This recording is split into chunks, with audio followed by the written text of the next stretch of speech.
Entonces, con respecto al segundo parcial, quienes tienen 0 es porque tengo evidencia de fraude, ¿no? Entonces, estas personas que tienen 0, pues ya saben lo que pasó, yo puedo demostrar fácilmente que existe fraude y les recomiendo que se lean el estatuto estudiantil. ¿Qué sucede cuando hay fraude? ¿No? Incluso pueden llegar hasta perder el cupo en la universidad. Y como se puede demostrar, pues yo no tengo problema en poner esas calificaciones, ¿no? Entonces, la razón de que haya 0 en ese parcial es porque hay clara evidencia de fraude. Lo otro es que, bueno, uno ya comete ese error, lo recomendable pues es asumirlo y no insistir en que no, ¿no? Y este semestre me pasó un caso que es de una persona que hizo un examen completamente diferente que llama la atención, ¿no? Entonces intentaron resolver los problemas aplicando criterios cerrados, aplicando conceptos que no aplican. Entonces, obviamente, ninguno de los puntos le dio ni siquiera cerca a los resultados. Entonces, además de que tiene 0 porque ninguno de los resultados está cerca, pues ya hay una evidencia y uno va y mira y qué pasó, ¿no? Y va y mira el primer parcial y la letra es completamente diferente. Entonces es una cosa grave. Está mandando a hacer el examen, le están haciendo el examen y ni siquiera se toma el trabajo de volverlo a escribir, ¿no? Con su propia letra, manda lo que le enviaron así. Y encima reclama, ¿no? Entonces, recomiendo a estas personas que hacen este tipo de cosas, pues se lean el estatuto estudiantil y si ya cometieron el error, pues lo asuman. En algún otro semestre me pasó un estudiante muy pilo, que uno sabe que estudia, que uno sabe que pregunta, que uno sabe que entiende. Cometió fraude también. O sea, le pasó el examen a otro compañero. Y el otro compañero, ni corto ni perezoso, exactamente igual, tal cual, como si fuera una fotocopia. Entonces también tienen 0 y tienen 0 los dos, porque los dos son responsables de ese fraude, ¿no? Entonces, tengan en cuenta esa situación. Léanse el estatuto estudiantil y miren a ver qué fue que pasó. Y lo otro, pues, es que cuando ya empiezan a reclamar, uno tiene la evidencia, no sabe qué es lo que pasó, y le dicen, por ejemplo, este estudiante que mandó a hacer el examen o que le hicieron el examen, me dice, es que estuve viendo tutoriales y apliqué otra metodología, ¿no? Entonces al principio uno se enoja, ¿qué están pensando que uno es qué? O sea, bobo, no sé, ¿quién es más bobo, no? Si el que piensa que uno es bobo o uno. Entonces es hasta ofensivo, esa respuesta es hasta ofensiva, digamos. En un primer momento uno se enoja, bueno, yo respiro, cuento hasta 10 y después ya, no me afecta. No me afecta absolutamente para nada. Supongo que en la evaluación puede afectarme, pero pues no me interesa. Yo cumplo con mi deber y trato de hacerlo a cabalidad. ¿Ok? Bueno, eso como para que lo tomen en cuenta. En la clase de hoy, ya pasando al tema, vamos a empezar el siguiente capítulo, que es la segunda ley de la termodinámica, y al final de la materia, de la clase, perdón, voy a explicarles un taller que quiero que hagan de aplicación de esto, segunda ley también, primera ley, sobre sistemas biológicos, ¿no? Entonces son consumos energéticos en sistemas biológicos y aprovechamos lo que conocemos que es nuestro propio sistema biológico, el cuerpo humano. Entonces vamos a hacer un taller con nuestra alimentación, cálculos energéticos a partir de la alimentación y verificando a ver cómo estamos con respecto al peso y al consumo de energía y al trabajo que hacemos a partir de esa energía. ¿Ok? Entonces, va a ser una clase un poco más corta porque este tema de segunda ley es un poco álgido, digamos, uno de mis compañeros dice es una cosa medio esotérica. Entonces, matemáticamente parece más sencillo, pero desde el punto de vista de entender el concepto es un poquito más complejo, ¿no? Entonces, no me voy a alargar mucho porque demasiada información, pues al final es improductivo porque no se asimila. Entonces, voy a hacer una clase más corta de esta introducción a la segunda ley de la termodinámica y al final explicaré el taller para que ustedes lo desarrollen, para que lo desarrollen si quieren en grupo, pero me lo presentan individualmente, ¿ok? ¿Alguna pregunta? Profe, ¿cuándo se entrega el taller? ¿Hoy hasta qué Eh, hora?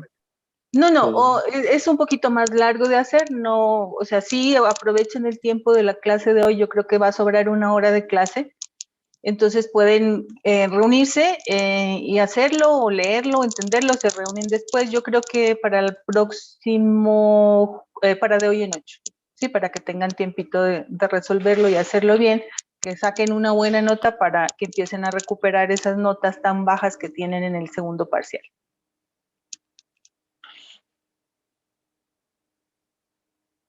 Ok, entonces vamos a comenzar con la clase.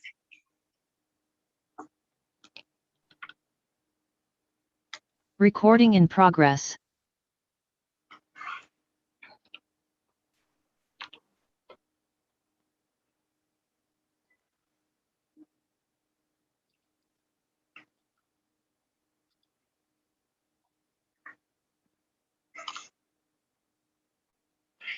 Bueno, entonces empezamos con el capítulo 6, que es la segunda ley de la termodinámica. Y voy a empezar por donde siempre yo empiezo en estos capítulos, que es pues nuestra conocida planta de generación termoeléctrica, ¿no? Una planta de generación de energía a través de el cambio de fase de una sustancia que puede ser agua, ¿no?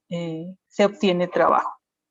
Entonces aquí yo voy a esquematizarlo bastante, ya esto lo he explicado varias veces, entonces voy a esquematizarlo para empezar a aplicar estos conceptos de segunda ley. Aquí tenemos entonces la caldera, que es donde se presenta la combustión, el cambio de fase de la sustancia. Aquí está la turbina, que es donde se genera el trabajo, y aquí está el sistema de enfriamiento, que es donde el calor generado aquí en todo este proceso se envía para finalmente emitirlo a la atmósfera, al ambiente. ¿Ok? Entonces aquí lo voy a esquematizar con 3 elementos. El primero lo voy a llamar fuente caliente, que es el horno, pues, o la caldera. Lo voy a llamar entonces con esta letra QC, quiere decir calor emitido por la fuente caliente. El segundo es la turbina, donde es donde yo obtengo trabajo. Y el tercero es la fuente fría, que es donde yo envío la sustancia una vez que se ha desarrollado el trabajo para que ese calor sea emitido al ambiente, ¿no? Entonces voy a trabajar con estos 3 círculos, digamos, y esquematizando en un sistema más sencillo, donde yo considere solamente la fuente caliente, la máquina que me genera trabajo y la fuente fría. ¿Ok?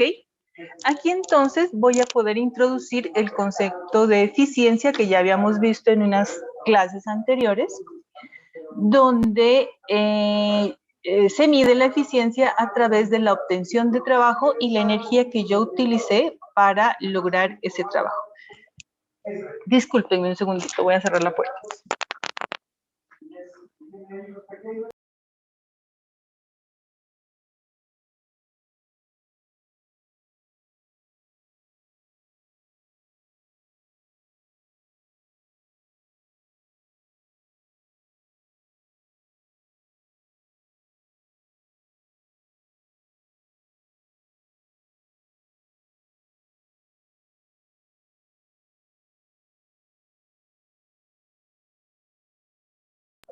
Entonces, ¿cómo calculo esa eficiencia? A partir de estos 2 valores. Ya le debo dar valores al calor que utilizo para lograr ese trabajo y valores al trabajo, ¿no? Y hasta ahora ya hemos visto a través de los conceptos de primera ley y balance de masa y energía, cómo puedo calcular trabajo, cómo puedo calcular calor, ¿cierto? Entonces, el trabajo que yo obtengo dividido entre la energía, en este caso en forma de calor, que utilicé para obtener ese trabajo, es la eficiencia, ¿cierto? Entonces, de lo que se trata es de tener mayor eficiencia en estos sistemas.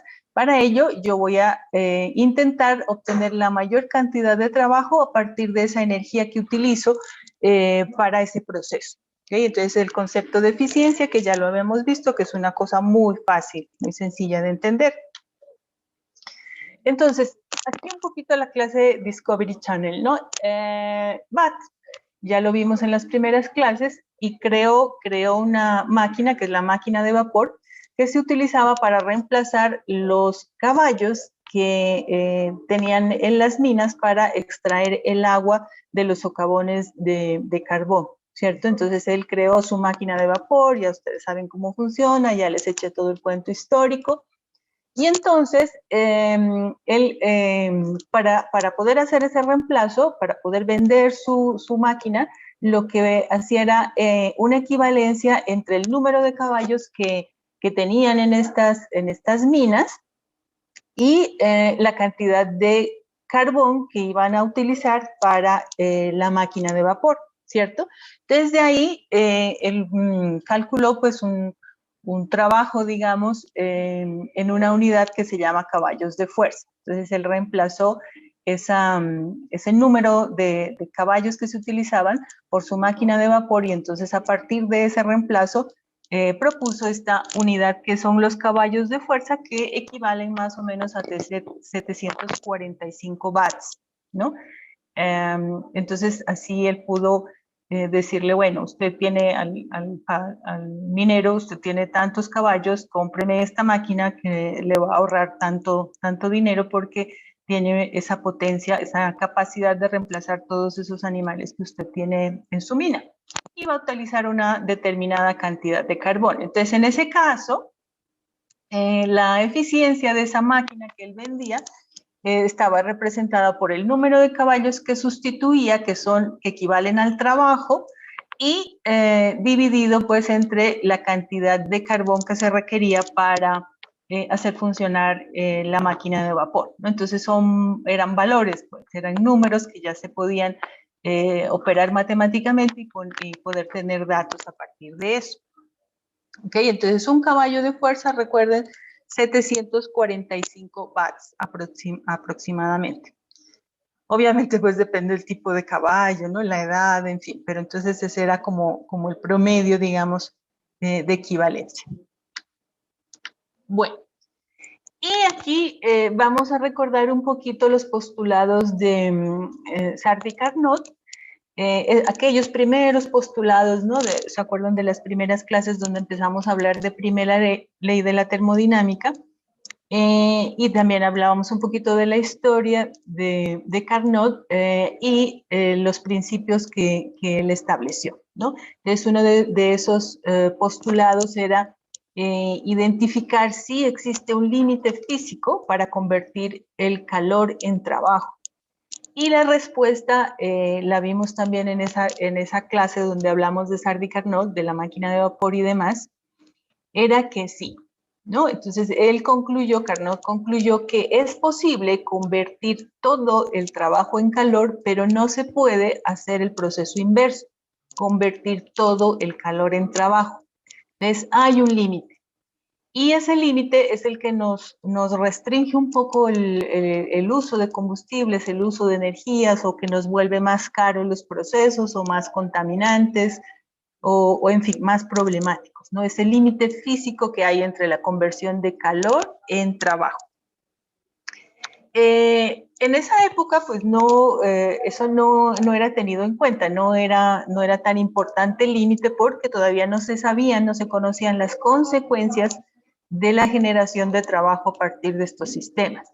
Lo importante era obtener un lucro, o sea, la mayor cantidad de ganancias. Para eso, pues, querían obtener la mayor eficiencia, o sea, la mayor cantidad de trabajo con la menor cantidad de combustible invertido, ¿no? Entonces, esa era como la idea, un principio o una estrategia puramente económica, ¿no? Obtener la mayor cantidad de trabajo, porque eso me representa a mí un lucro, me representa un valor económico.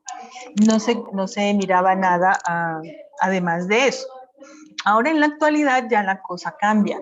Ya nosotros no pensamos solamente en el lucro o en el dinero que se puede obtener a través de la utilización de estos combustibles y de estas máquinas. Ya nosotros sabemos los efectos en el ambiente que estos procesos producen, ¿no? Entonces, Entonces, el asunto es diferente. Ahora de lo que se trata es de utilizar energías que produzcan menos contaminación en el ambiente, que produzcan menos desequilibrio en los ecosistemas, obtener, eso sí, una eficiencia alta y además de eso, darnos cuenta de qué es lo que está pasando en el ambiente, porque aquí siempre va a haber un flujo de calor, ¿cierto? Siempre va a haber una cantidad de esta energía que yo utilizo para generar el trabajo, una cantidad se va a convertir en calor que no puedo aprovechar y que va al ambiente. Entonces ya no se trata solo de obtener un lucro, se trata de ver que la energía que yo utilice sea la más conveniente desde el punto de vista ambiental, que la eficiencia de la máquina sea la mejor en el sentido de obtener la mayor cantidad de trabajo, porque en la medida en que yo obtenga más trabajo voy a utilizar menos energía del ambiente, y la generación de calor y otros efectos hacia el ambiente también es importante. Reducir esos efectos de los consumos de combustibles fósiles, por ejemplo, en el ambiente. Entonces es lo que nos importa ahora, ya no solamente el lucro. Entonces el problema es aún más complejo que al inicio, porque ya tenemos muchas variables que tomar en cuenta al calcular las eficiencias de estos procesos. ¿Ok? Entonces, hay un enfoque muy grande a partir de estos problemas de calentamiento global y de efecto invernadero. Hay un enfoque muy grande en los sistemas de transporte, por ejemplo, ¿no? Sistemas de transporte que tenemos evidencia que son los que tienen un gran peso en estos procesos de contaminación.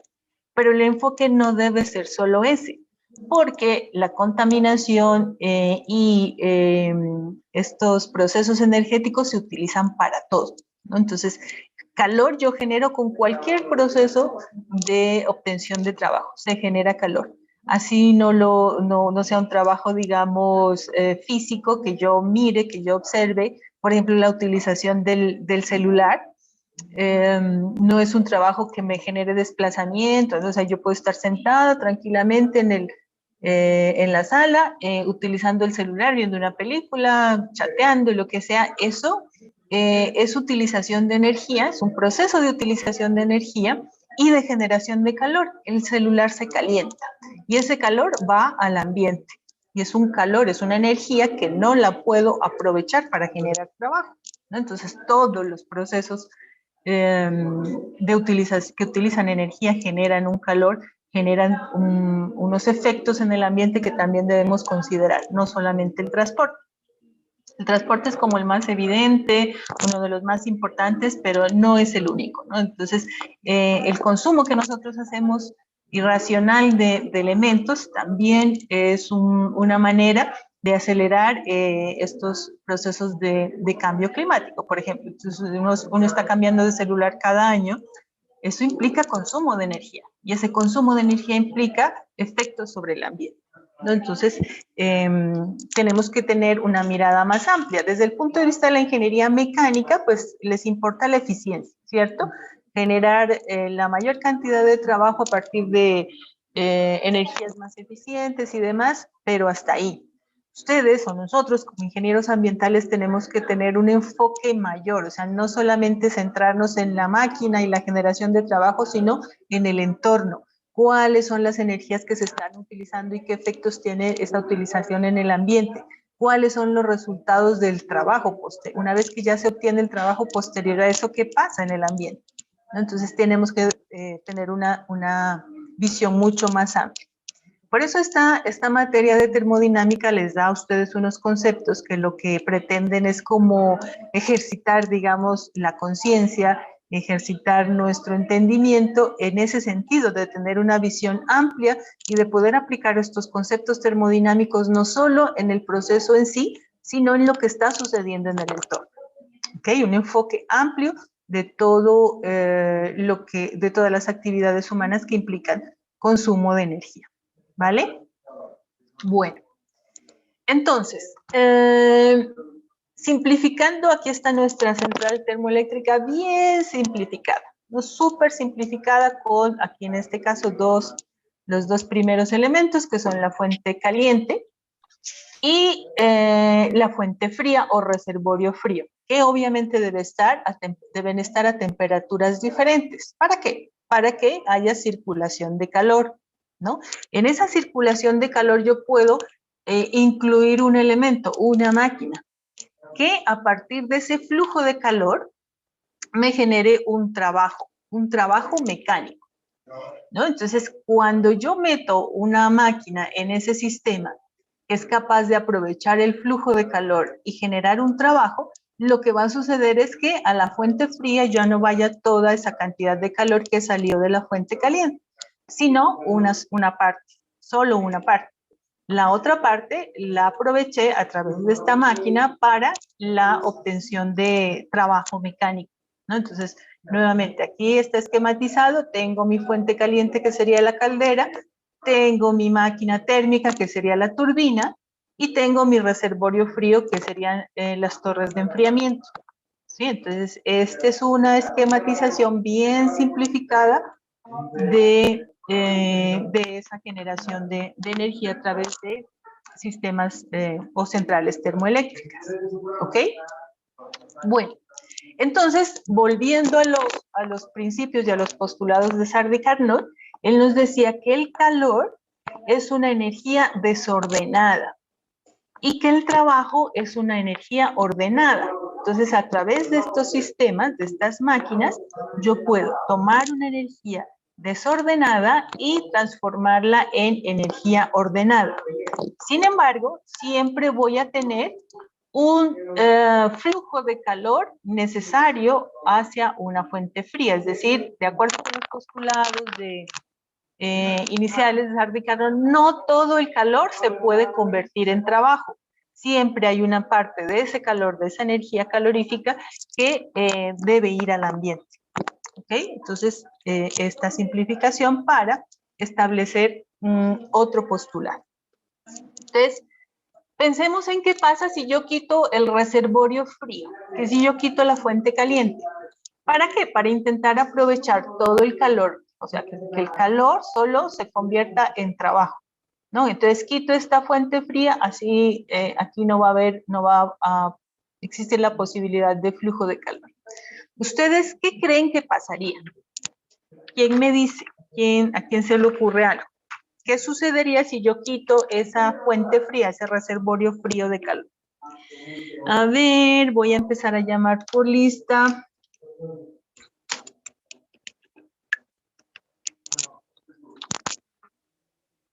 Veamos qué fecha es hoy. 22. Listo. Juan David García está. Sí, profe. Juan David, ¿tú qué crees? ¿Qué pasaría si yo quito ese reservorio de la fuente fría?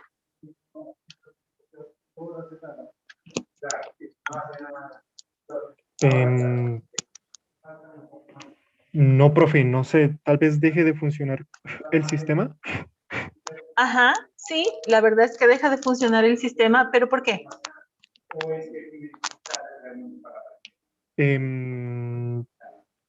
Pues es necesario para el trabajo mecánico, ¿no? Pero no entiendo bien el concepto, profe. O sea, si yo O sea, quitara esto de aquí. sé que va a dejar de funcionar, pero la razón exacta, si me la pregunto, no sabría decir, profe. Ah, ok. Listo. ¿Alguien más? ¿Alguien que quiera hacer un comentario ahí? A ver. ¿Alexis Burbano está?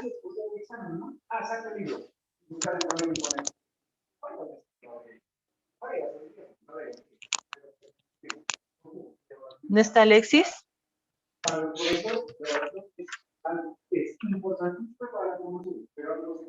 ¿Juliet está? ¿Juliet Ruano? Sí, profe. Ajá.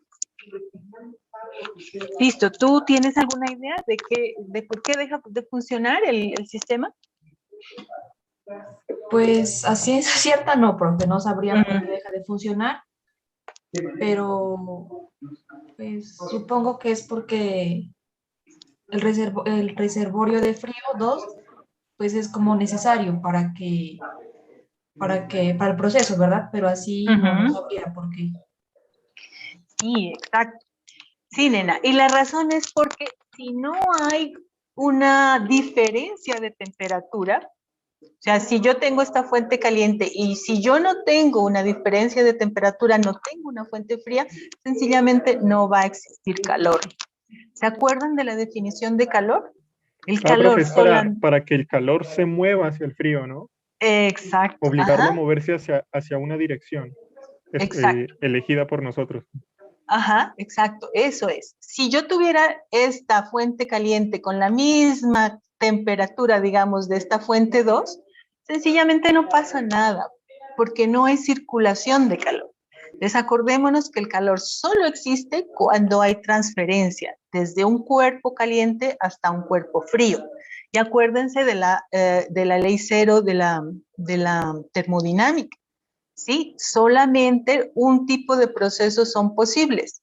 Y en este caso, desde la fuente más caliente hacia la fuente más fría. No es posible de manera natural obtener un flujo de calor desde una fuente fría hacia una fuente caliente, ¿cierto? Entonces, es necesario, es indispensable que exista este reservorio frío, esta fuente fría, para que el calor circule. Si no existiera, sencillamente no circula el calor y como no circula, pues no puedo obtener trabajo. Entonces, el sistema ya no funciona. En este caso, este es el postulado de Kelvin-Planck, que dice que es imposible que un dispositivo que opera en un ciclo solo reciba calor de un depósito y produzca una cantidad neta de trabajo. De solo recibir calor y producir trabajo no es posible, porque eso sería una eficiencia del 100%, ¿cierto? Se necesita que haya esa fuente fría.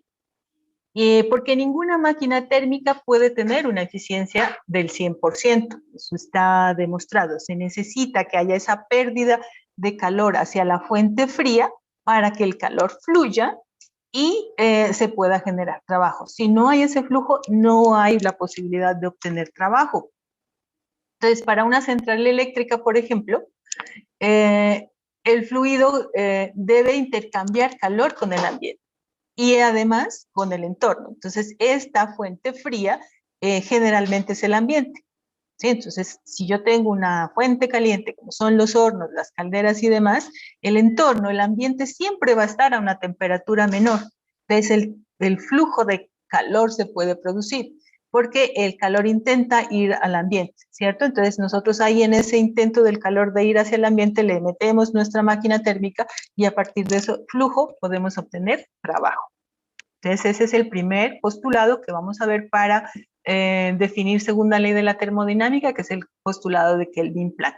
¿Ok? ¿Quedó claro?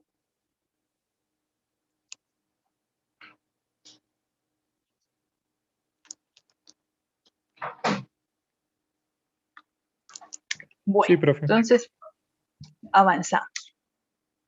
Aquí ya le voy a meter un poco de matemáticas, variables a este concepto.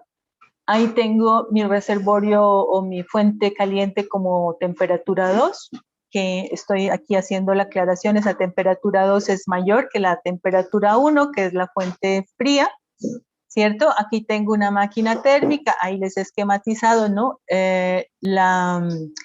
El condensador, la bomba, la caldera, la turbina, pues ahí está esquematizada esa central de energía térmica que hemos venido estudiando y analizando. Entonces, aquí hay un fluido de calor que está ejecutando un ciclo termodinámico, como lo mostró aquí. Entonces, está fluyendo ese calor aquí a la máquina térmica. Esta máquina térmica, a través de la turbina, me está generando un trabajo, pero siempre va a haber un calor que yo disperso en el ambiente, ¿no? En el caso de la central térmica, pues está el ambiente en general que está alrededor de todos los equipos y esas torres de enfriamiento que siempre les recalco en esos sistemas. ¿Okay? Entonces, aquí pues ya le estoy poniendo a ese flujo de calor desde la fuente caliente hacia la máquina, Q1, el flujo de calor desde la máquina hacia el ambiente, Q2, y el trabajo W, y aclarando que la temperatura de la fuente caliente obviamente es mayor que la temperatura de la fuente fría para que haya precisamente ese flujo de calor. Las fuentes calientes generalmente son combustibles, ¿no? Combustibles fósiles, ahora ya se utiliza mucho biomasa, carbón y cualquier otro tipo de combustible que yo pueda utilizar para generar ese calor. La fisión y la fusión nuclear también son fuentes de generación de calor, muy eficientes, pero muy peligrosas. Ya sabemos, conocemos los efectos de fallos en estas centrales nucleares de generación de energía. Últimamente, pues estamos utilizando otras fuentes más limpias de calor, como son el sol, ¿no? Entonces hay plantas termosolares que se constituyen como concentradores, placas de calentamiento, fuentes fotovoltaicas, en fin, tenemos una serie de energías que podemos utilizar para generar ese calor y a través del flujo de calor obtener trabajo, ¿no? Y finalmente, en estos procesos siempre debe haber una fuente fría para que haya el flujo de calor, que inevitablemente es el ambiente. O sea, pueden haber, por ejemplo, las torres de enfriamiento, ¿no? Entonces, lo puedo tomar como fuente fría, pero esas torres de enfriamiento están en el ambiente, ¿sí? Entonces, ellas enfrían la sustancia a través de la extracción de calor de la sustancia y la transmisión hacia el ambiente. O sea, todos los elementos que generan calor están en el ambiente y ese calor inevitablemente va a ir al ambiente y por tanto a la atmósfera, ¿no? Entonces, la fuente fría para nosotros es el ambiente, en últimas, pues al final de los procesos. Los cuerpos de agua también, en el caso de las centrales, esa agua que sale de las torres de enfriamiento envuelve nuevamente a las fuentes de agua. Y yo les decía al inicio de la asignatura, cuando les hablaba de estas centrales termoeléctricas, que también es una manera de contaminación, ¿no? Porque llevar agua caliente, así no sea muy caliente, a un ecosistema hídrico altera la temperatura normal del ecosistema y altera el ecosistema. Entonces, eso es una manera de contaminar. Igual estos cuerpos de agua hacen parte del ambiente, entonces tener la dispersión de agua caliente producto de una central termoeléctrica en un cuerpo de agua, pues también es llevar ese calor al ambiente. Entonces el ambiente es mi fuente fría. ¿Ok? Bien.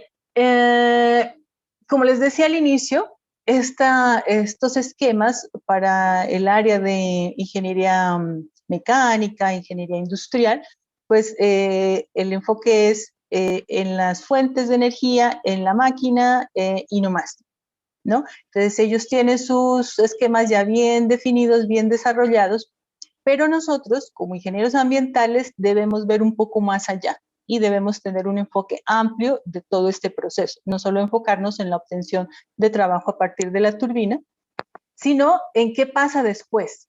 En todos estos elementos que utilizo para la generación de trabajo, hay generación de calor y además unos subproductos que aquí los estoy marcando, ¿no? En este caso, como se trata de una caldera donde estoy quemando combustibles fósiles, ahí va a haber cenizas, va a haber unos gases que contienen material particulado y me van a generar cenizas y un calor también y van a emitir esos gases al ambiente. ¿Okay? Descentrándonos en ese proceso completo, aquí está el esquema de una central pues, de generación de energía eléctrica, donde yo tengo un punto 1, donde tengo el agua líquida, la llevo a una bomba que impulsa esa agua en estado líquido a la caldera. Aquí en la caldera estoy quemando un combustible fósil que calienta el agua, le cambia la fase, ya no está en estado líquido sino en estado vapor, eleva su temperatura y eleva la presión. Entonces tengo aquí ya el sistema, mi agua, es mi sistema en estado de alta temperatura, en estado vapor sobrecalentado, alta temperatura y alta presión. Entonces tiene una cantidad de energía que ha absorbido del combustible que quemé yo aquí. Se absorbe toda esa energía. Y entonces, como está a alta presión, ella es capaz de pasar por una turbina y mover el eje de la turbina. Y entonces generar trabajo. como esa energía que trae el vapor de agua en este punto es transformada en trabajo, lo que sale de la turbina es vapor de agua o una mezcla líquido-vapor con baja presión y pierde un poco la temperatura. ¿Sí? Entonces, por eso necesitamos llevarlo a un condensador, donde lo que hago es enfriar aún más la sustancia y cambiarle a la fase líquida nuevamente, ¿cierto? Ya lo tengo nuevamente en fase líquida y aquí termina el ciclo y vuelve a iniciar, ¿no? Ya está líquido, baja temperatura, baja presión, lo impulso, por eso necesito una bomba aquí. Esta bomba entonces necesita un trabajo para funcionar también, necesito inyectar trabajo en este punto para que la bomba pueda impulsar el líquido nuevamente a la caldera y se vuelva a presentar otro ciclo. Entonces aquí miren lo que pasó. Aquí necesito trabajo para la bomba, ¿no? Entonces, mi energía eléctrica, bueno, lo que sea. Estoy inyectándole trabajo al sistema. Aquí necesito combustible, entonces estoy inyectándole calor al sistema, ¿ok? Aquí estoy generando el trabajo y estoy bajando la temperatura. Entonces, en estas turbinas se genera calor. Como la turbina está en el ambiente, ese calor, ¿a dónde va? Pues al ambiente, al entorno de la turbina. Por aquí circula mi sustancia ya con baja presión y aquí la estoy enfriando. Esto es un condensador que obviamente genera una gran cantidad de calor, o sea, le enfrío la sustancia que está en estado de mezcla y la llevo al estado líquido. Entonces, para eso necesito extraer una gran cantidad de calor. ¿Que a dónde va? Al ambiente, ¿sí? Porque este condensador está también en el ambiente y vuelve y juega el ciclo. Y en la caldera obviamente también hay una pérdida de calor al ambiente porque no hay elementos absolutamente aislantes térmicos. Entonces siempre se va a calentar el tanque o el reservorio, lo que yo tenga se calienta y ese calor es transmitido al ambiente, igual con las tuberías, ¿no? Las tuberías transportan una sustancia caliente, ya se calientan y ese calor va al ambiente. ¿Sí? Entonces, de la energía que yo utilizo aquí para generar este trabajo, que es lo que me interesa, una gran parte se convierte en calor que está emitido al ambiente, que no se puede aprovechar porque es necesario emitirlo al ambiente. ¿Para qué? Para que ese calor fluya. Si no fluye hacia el ambiente, pues no se va a poder llamar calor, o no voy a poder tener calor como tal, como un flujo de energía, sino que vamos a tener un sistema estático y no voy a poder generar trabajo. A partir del consumo de ese combustible, pues se generan gases, y aquí está esquematizada la tubería. Esos gases deben ser descontaminados o medianamente descontaminados, digamos. Entonces, toda chimenea, toda caldera tiene una chimenea que debe estar conectada a un sistema de depuración de esos gases. Aquí en este esquema, pues está un ciclón, ¿no? Un decantador ciclónico se llama, en fin. Yo no sé, ustedes, siempre se me olvida, ¿ustedes ya vieron calidad del aire? No, profe, todavía no hemos visto eso. Bueno, entonces cuando vean esa materia, que es calidad del aire, le llamaban anteriormente, van a ver los equipos que se requieren para depurar los gases producto de combustión, ¿no? De fuentes fijas, de fuentes móviles. Allá ya ven, no solamente existen estos ciclones, sino otro tipo de elementos que me ayudan a depurar los gases producto de combustión. Este ciclón se lo explico un poquito más adelante. Yo quiero aprovechar este esquema para que miremos entonces cómo es el funcionamiento desde el punto de vista de la entropía, ¿no? Esto lo voy a definir más adelante. Aquí simplemente se los muestro pues para que vean que es similar a lo que hacíamos con el volumen específico, ¿no? ¿Se acuerdan que siempre para sustancias puras utilizábamos o presión o temperatura en el eje de las ordenadas y en las abscisas volumen específico o entalpía? Pero también podemos utilizar la entropía, que es otro de los valores pues, que está en las tablas que ya hemos venido trabajando o en las aplicaciones del celular o del computador para hacer estos cálculos, ¿no? Entonces, aquí en esta gráfica yo les voy a mostrar el funcionamiento de esta central pues, térmica, digamos, a partir de los conceptos de entropía. Entonces, en el punto 1, que está aquí, ¿En qué estado está mi sustancia? En estado líquido, ¿cierto? Entonces estoy aquí, está en estado, estoy en la frontera, aquí tendríamos líquidos saturados, estoy justo en la línea, ¿no? ¿Se acuerda que es el estado donde yo tengo mi sustancia pues en estado líquido y probablemente comienza, si yo sigo calentando, el cambio de fase. Pero aquí yo no voy a calentar, ¿no? Yo no voy a meter ningún combustible, digamos. Lo que voy a hacer es impulsar este líquido hacia la caldera, ¿no? Entonces, estoy haciéndolo a través de esta bomba. Entonces, como el líquido recibe ese impulso, de todas maneras, hay un efecto de elevar la temperatura, que no es muy apreciable, digamos, o sea, se eleva poquito la temperatura, ¿no? Pero se eleva. ¿Por qué? Porque estoy haciendo un trabajo sobre esa sustancia, un trabajo de compresión, y entonces las moléculas responden y elevan un poco su temperatura, hasta cuando ya empieza a circular por la tubería. Ahí cuando empieza a circular por la tubería, yo sí ya estoy calentando la sustancia, ¿sí? Estoy quemando un combustible, llega a la caldera, en la caldera pues empieza a hervir el agua, en el caso que fuera agua, y empieza el cambio de fase. Entonces, hasta cierta temperatura, lo que está sucediendo es que sigue subiendo la temperatura y como ustedes pueden ver aquí, va aumentando la entropía. En esta escala de abajo, de las abscisas, yo veo que desde un punto que yo tenía inicialmente aquí, cuando llego al cambio de fase, ya tengo una entropía mayor, ¿ok? Entonces aquí empieza el cambio de fase, yo sigo emitiendo calor para lograr ese cambio de fase, pero aquí no sube la temperatura, ¿no? Entonces la temperatura se mantiene constante hasta cuando el líquido se ha convertido completamente en vapor. Y aquí en este otro punto de la línea límite de vapor saturado, pues ya tengo la mayor parte de la sustancia en estado de vapor, pero hay una pequeña gotica, la última gota en estado líquido, por eso se llama vapor saturado. Y miren lo que pasó con la entropía.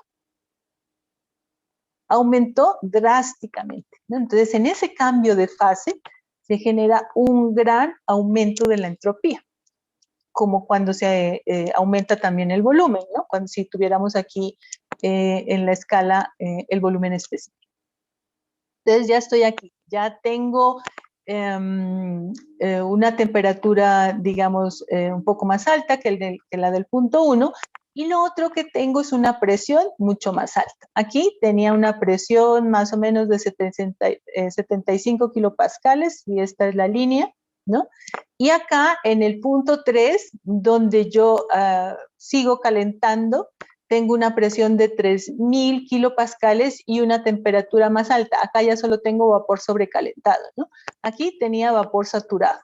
Estaba justo en el cambio de fase.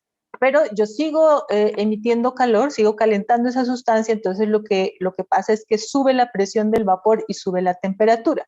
Aquí nos están marcando que son más o menos 300 grados Celsius y 3 megapascales de presión. Entonces, en ese punto 3, yo ya permito que la sustancia fluya por la tubería hacia la turbina, ¿no?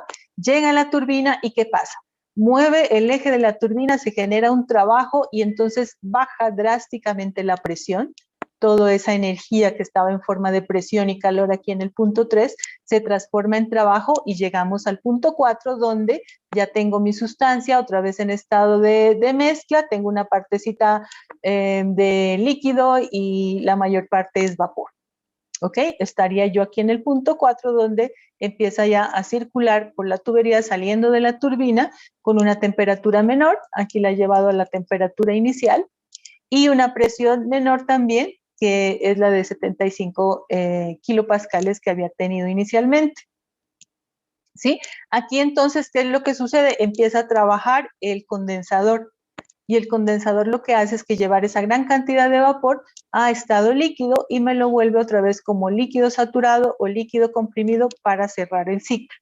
Entonces, miren, aquí está el ciclo termodinámico de este esquema que les he mostrado aquí, graficado en función de la temperatura y la entropía, ¿no? Entonces, lo importante de esta gráfica es que ustedes pueden aquí medir la entropía. Miren, toda la entropía que se generó desde el punto 4 hasta el punto 1 y desde el punto 2 hasta el punto 3, ¿no? Es una gran cantidad de entropía. Hemos hecho todo este recorrido 2 veces. Hemos ido hacia acá y después hemos regresado, ¿no? No quiere decir que yo he recuperado esa entropía, sino que he generado más entropía. ¿Ok? ¿Queda claro este esquema?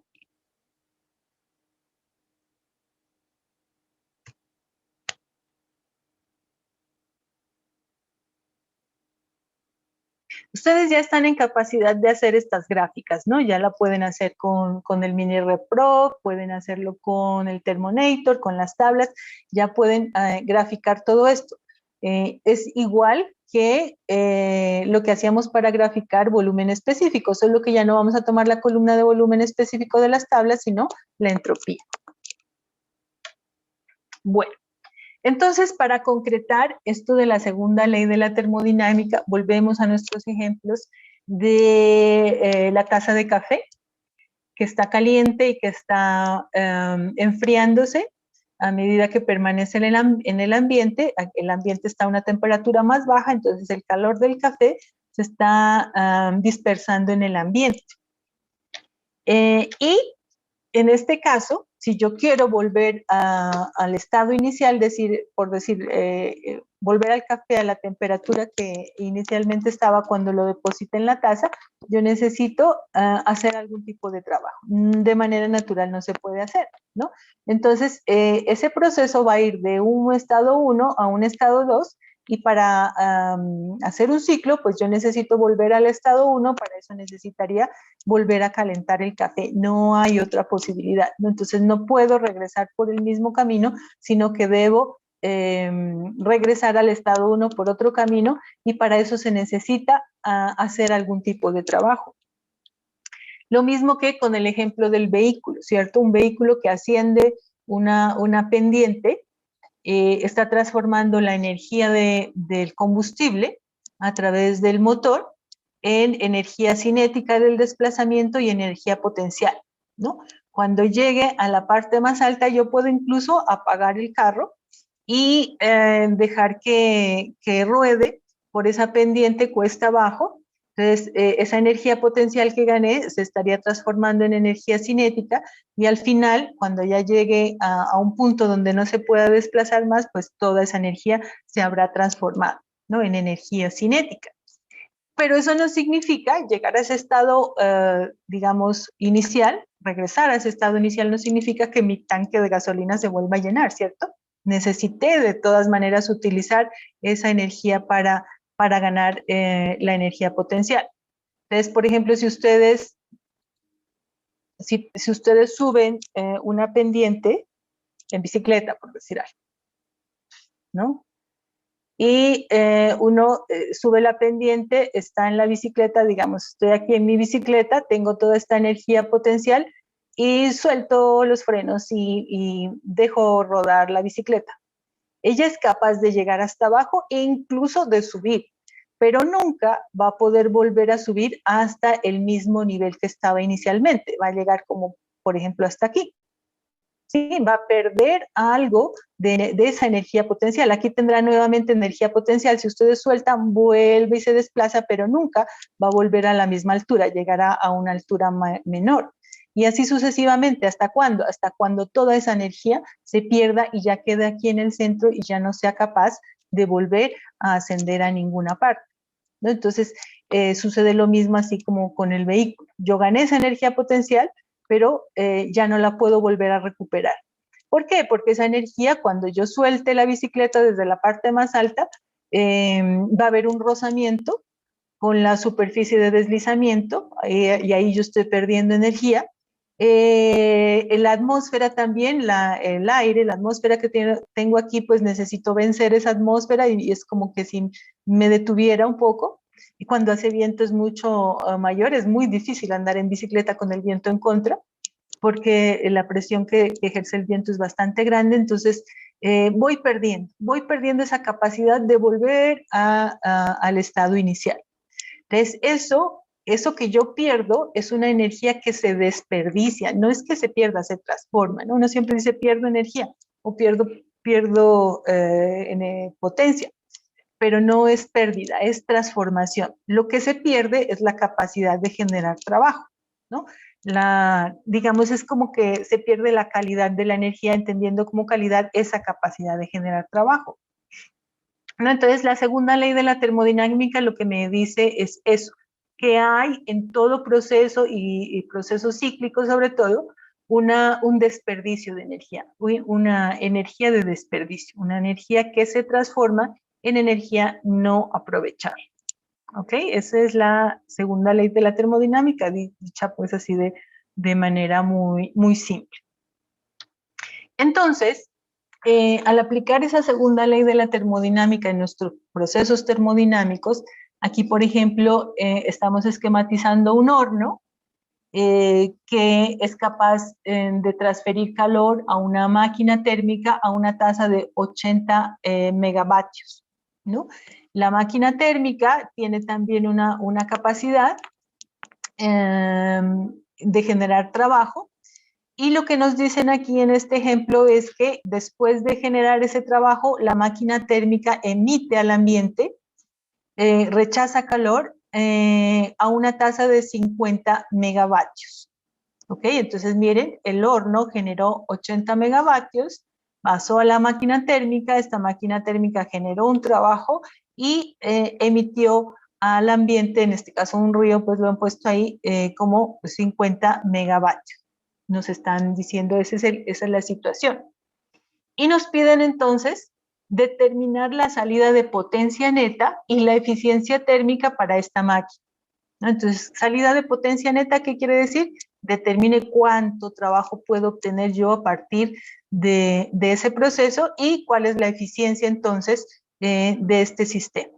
¿Ok? Es un ejemplo muy, muy sencillo, donde simplemente aplicamos la primera ecuación que vimos de eficiencia.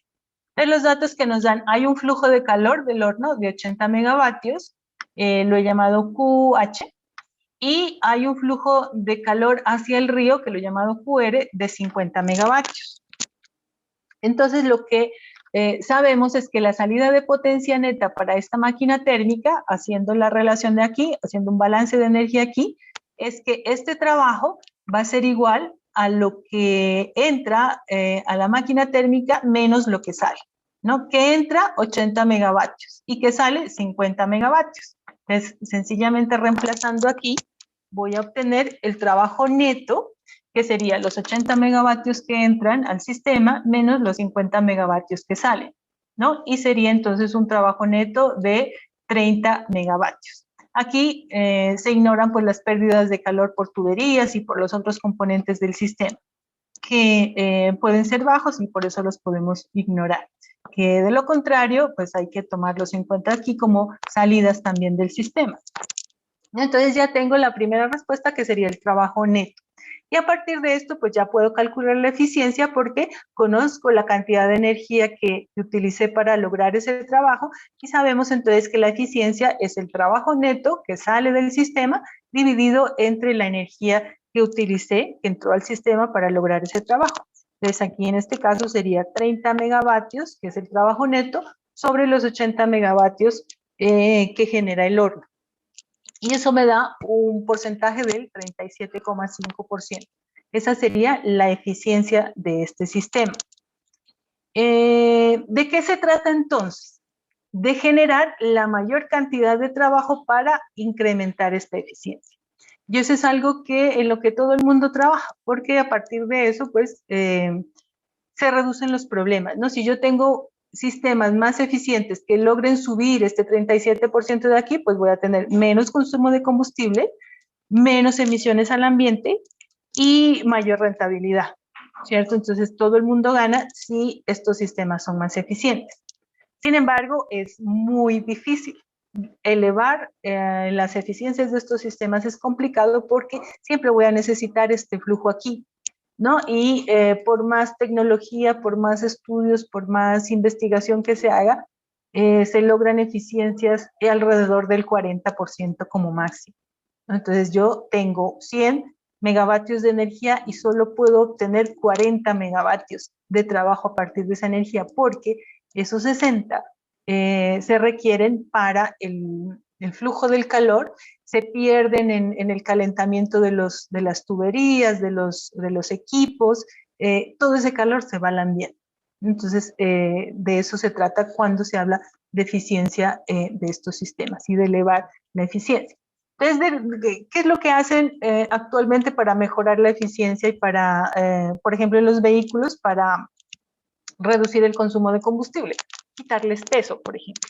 Entonces ya no se trabaja sobre el sistema como tal, sino sobre los elementos que componen el sistema. Entonces, carrocerías más livianas, motores más pequeños y más livianos, en fin, entre menos peso tenga el vehículo, pues menos se va a desperdiciar en arrastrar ese peso y se va a aprovechar esa energía, entonces, reduciendo la cantidad de combustible que consume. Entonces, no es lo mismo andar en un vehículo que pesa 1 tonelada que andar en la supercamioneta traqueta que pesa 1.8 toneladas, ¿no? Entonces, usted se desplaza, llega del mismo punto al mismo punto, en el mismo tiempo probablemente, pero para moverse, si se fue en la camioneta, necesitó cargar 800 kilos más que si se hubiese ido en un vehículo. O si se hubiese ido en bicicleta, pues las bicicletas pesan 20 kilos, entonces ese cambio pues de elemento de generación de energía hace que usted ya no necesite consumo de combustible para desplazar esos 1.800 kilos que pesa pues la supercamioneta traqueta, ¿ok? Entonces, con esta segunda ley se analizan estas eficiencias y estas generaciones de entropía en los sistemas para intentar mejorarlos. Muchos de los artículos que ya me enviaron para el seminario hablan de exergía, ¿no? Que es, digamos, un concepto complementario a este de segunda ley de la termodinámica, que es la entropía, ¿no? Entonces, son temas relativamente nuevos, digamos, cuando digo relativamente nuevos es para aquí, para nuestro medio, porque internacionalmente, pues, esos temas se vienen trabajando hace muchos años. Pero aquí se conocen poco, ¿no? Entonces sí es importante que ustedes lean esos artículos y nos los presenten para poder aprovechar toda esa información. ¿Ok? Bueno, ¿preguntas hasta aquí?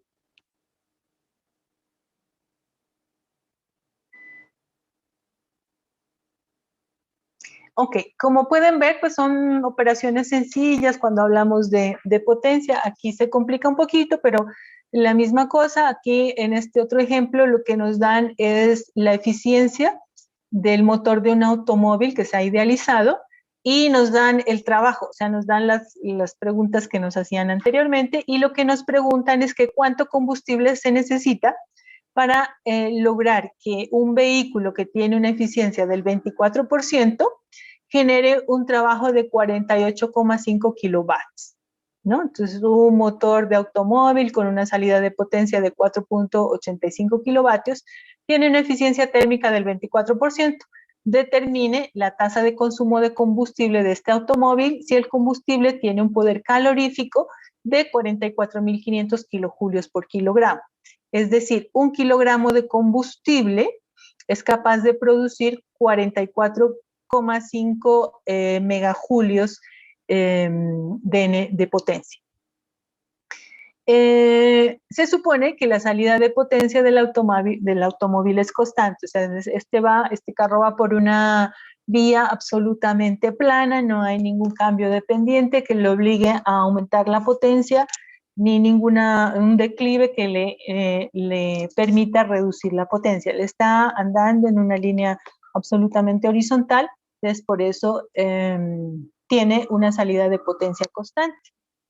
Entonces aquí lo mismo, hacemos el mismo balance y decimos entonces que la eficiencia es igual al trabajo dividido entre el calor o la energía que se necesita para generar ese trabajo. Aquí me están dando el trabajo y la eficiencia, entonces yo puedo calcular el calor, ¿no? El calor que se requiere. Entonces ese flujo de calor es igual al trabajo neto de salida dividido entre la eficiencia, reemplazando, yo tengo un trabajo neto de 48,5 kilojulios por kilogramo, que son los kilovatios, perdón, kilojulios por segundo, que son los kilovatios, dividido entre el 24%, que sería 0.24 en unidades decimales. Eso me da un valor de 202,08 kilojulios por segundo. Ese es el calor que se requiere para que este vehículo, que tiene la eficiencia del 24%, de manera constante genere 4.8 kilovatios de trabajo, de potencia. ¿Listo? Y entonces, como yo sé cuál es el rendimiento del combustible, que son 44.500 kilojulios por kilogramo, yo puedo hacer la conversión aquí y saber entonces cuál es el flujo másico de combustible que requiero para este motor, ¿no? Entonces, mi flujo másico va a ser igual al calor que requiero para generar esa potencia, dividido entre el poder calorífico del combustible. Aquí entonces el calor que se requiere son 208 kilojulios por segundo, y el poder calorífico del combustible 44.500, y eso me da 16,4 kilogramos por hora, ¿sí? Aquí kilojulios se cancelan con kilojulios, entonces este kilogramo sube acá y me queda kilogramos por segundo, convirtiendo entre 36.600 segundos que tienen ahora, me da este valor de 16,4 kilogramos por hora. Ese es el flujo másico que yo necesito de combustible aquí en la cámara de combustión entrando al motor para generar esa potencia del motor. ¿Ok? ¿Quedó claro?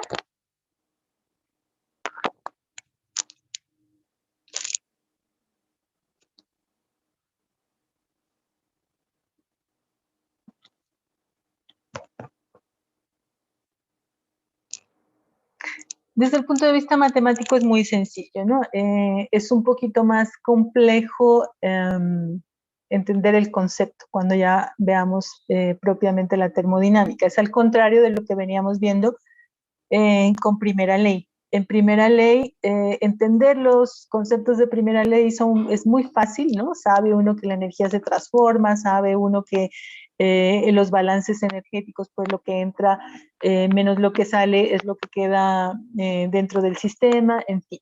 Eso lo entiende uno muy bien. Se vuelven un poco más complicados las operaciones matemáticas cuando hay integrales para calcular el trabajo y tal. Aquí es al contrario. Las operaciones matemáticas son muy simples, pero los conceptos son un poco complejos, ¿no? Entonces, la primera parte sirve como entrenamiento de nuestro conocimiento para poder entender un poco mejor estos conceptos de segunda ley de la termodinámica.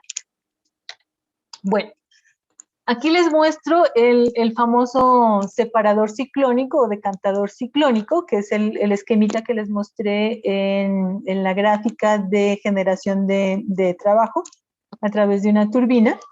Y se trata de un tubo que tiene una base cónica, como ustedes la ven aquí. Esto, como les decía, lo van a ver en su materia de calidad del aire, donde aquí entran los gases producto de la combustión. Esos gases tienen una gran carga de material particulado, ahí hay partículas de todo tipo, unas más pequeñas, otras más grandes, y vapores, ¿no? Gases. Entonces, eso entra con una velocidad, una presión y una temperatura que tendríamos un flujo másico, que ya sabemos cómo funciona por el capítulo de sistemas abiertos. Ese flujo másico tiene una carga de material particulado que entra al ciclón, ¿no? Entonces, este ciclón tiene una tubería grande, digamos aquí, y una tubería central. Esta tubería central entra y llega más o menos hasta la mitad, hasta cierta altura del tanque, digamos. Aquí por eso ustedes la ven como punteada, porque esquemáticamente pues no la podríamos ver. Ahí la puntean para saber pues que está por dentro, ¿no? Entonces el gas que entra no puede salir directamente por aquí, sino que choca contra las paredes y adopta un movimiento circular en ese choque.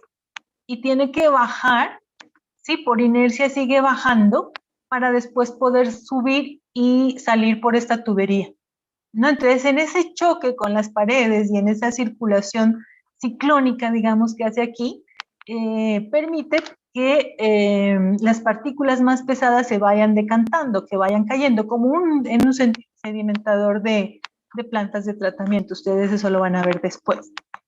Entonces, aquí se va decantando el material particulado. Obviamente las partículas más pesadas caen y se depositan, otras que son más livianas son más difíciles de que caigan, entonces salen junto con los gases por esta abertura que tenemos aquí y se descargan un aire más limpio, digamos, con menos material particulado al ambiente.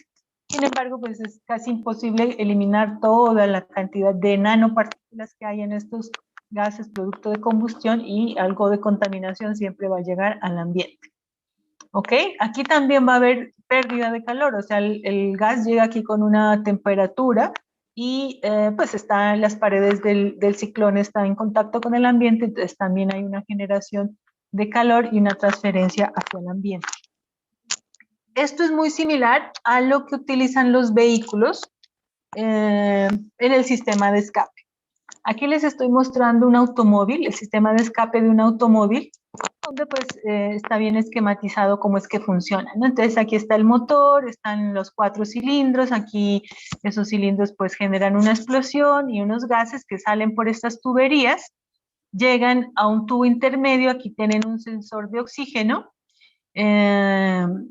que mide cómo están llegando los gases a este sistema. El propio, digamos, sistema de limpieza de esos gases es este convertidor catalítico que ustedes ven aquí, que lo que hace es, por medio de catálisis, anular los efectos contaminantes y nocivos tóxicos de las sustancias que contienen estos gases, ¿no? Entonces, como que, ¿cómo es la palabra? No es inaltera, se me olvidó. Bueno, ya los vuelve, digamos, menos contaminantes, ¿sí? Menos tóxicos. Y aquí hay otro sensor de oxígeno que también mira entonces qué fue lo que pasó, cuál es la variación ahí, a ver si se está realizando bien el proceso de catálisis para descontaminar pues esos gases, ¿sí? Para inhibir las propiedades tóxicas de esas sustancias. Y aquí está el tubo de escape propiamente dicho, ya esos gases pues catalizados salen a este tubo de escape, y lo que nosotros vemos, que generalmente confundimos con el filtro de escape, es un silenciador. Este sistema que se ve que está ya muy cerca de la salida del vehículo es el silenciador, porque el ruido que hace el motor al hacer esas explosiones es muy grande. Yo supongo que ustedes habrán escuchado algún motor que le quitan el silenciador, algún vehículo que le quitan el silenciador, eso suena horrible. Si una motocicleta, pues suena horrible, la cantidad de ruido que se genera con una motocicleta sin silenciador es grande, en un motor de un vehículo pues es mucho mayor. Entonces el ruido es muy grande. Este silenciador funciona emitiendo ondas de frecuencia similar a la del ruido del motor, que las anulan, ¿no? Entonces, una onda contraria, digamos, y así anula un poco el ruido del motor. Y ya los gases pues salen por este tubo de escape al final en la parte de atrás del vehículo.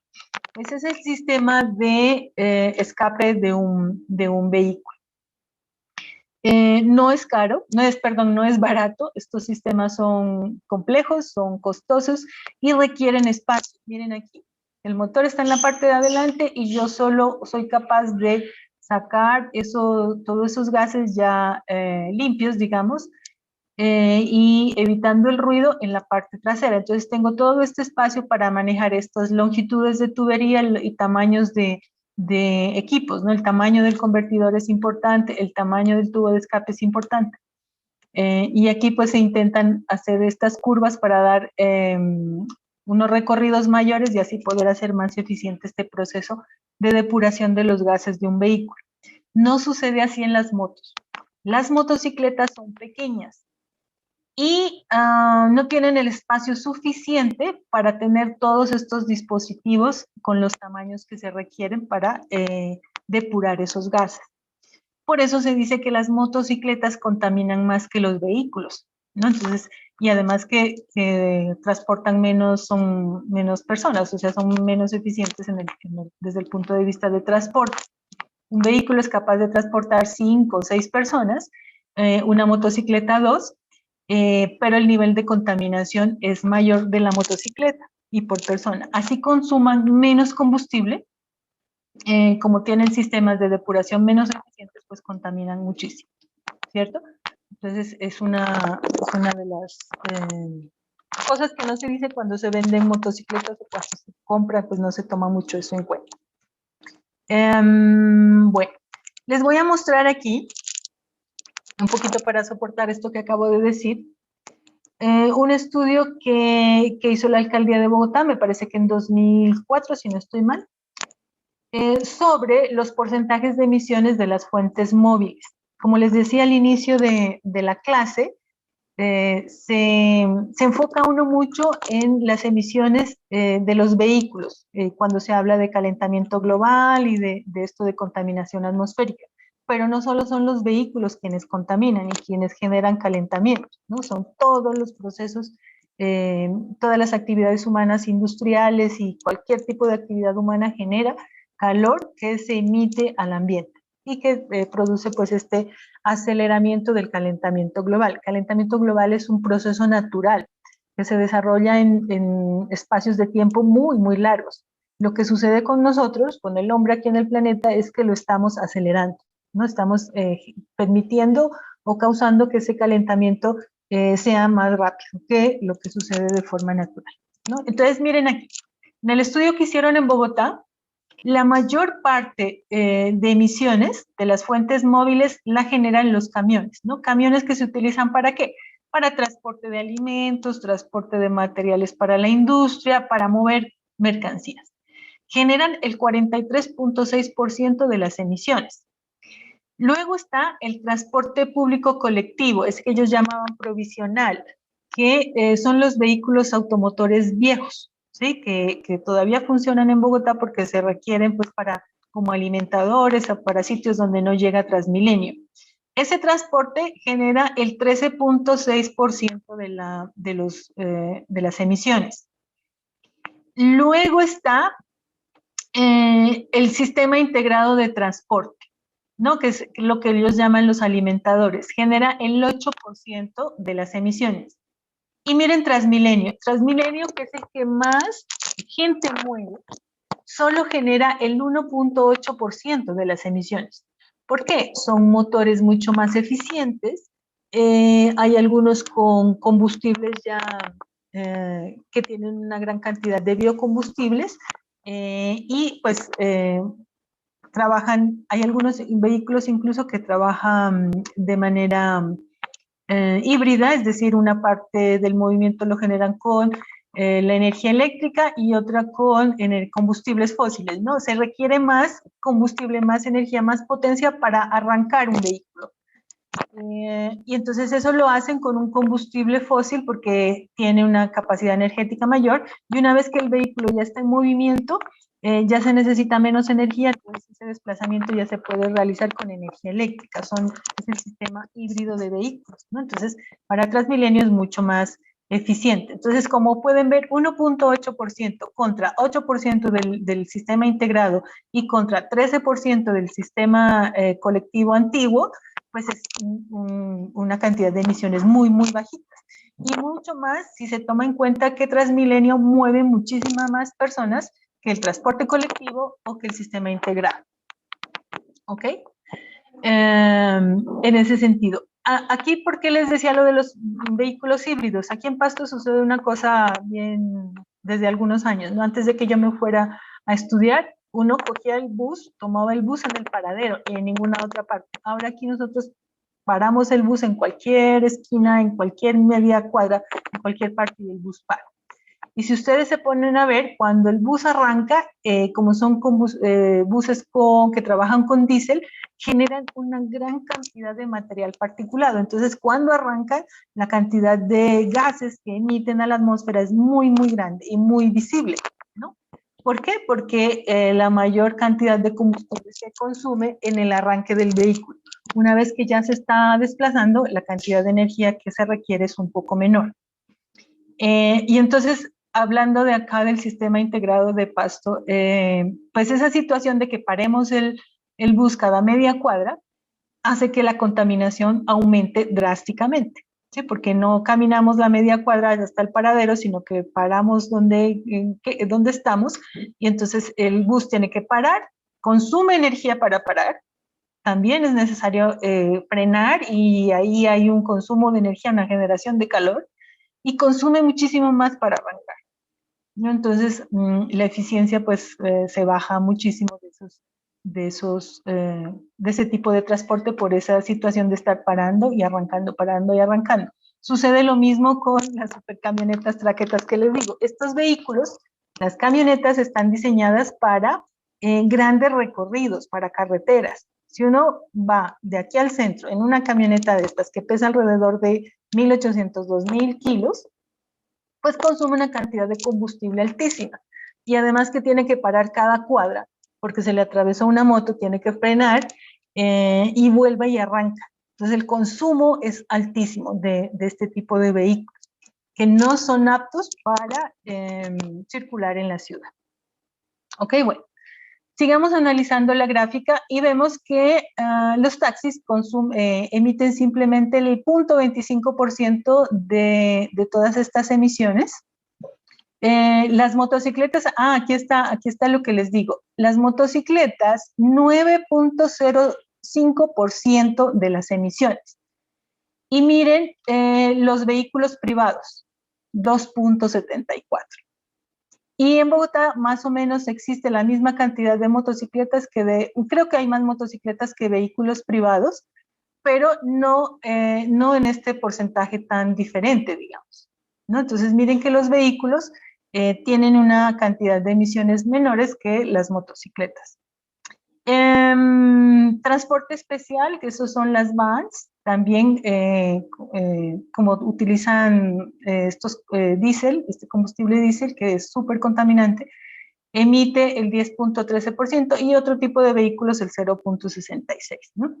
Entonces, bueno, aquí camperos y camionetas, aquí lo que yo les digo, la supercamioneta traqueta, pues andando en la ciudad es una emisión de gases altísima porque no están diseñados para eso.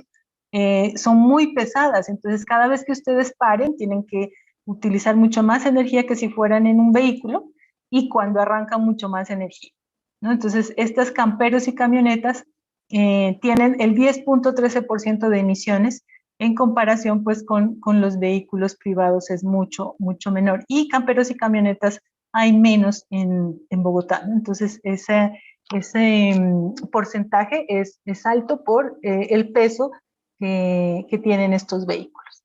¿Ok? ¿Alguna pregunta?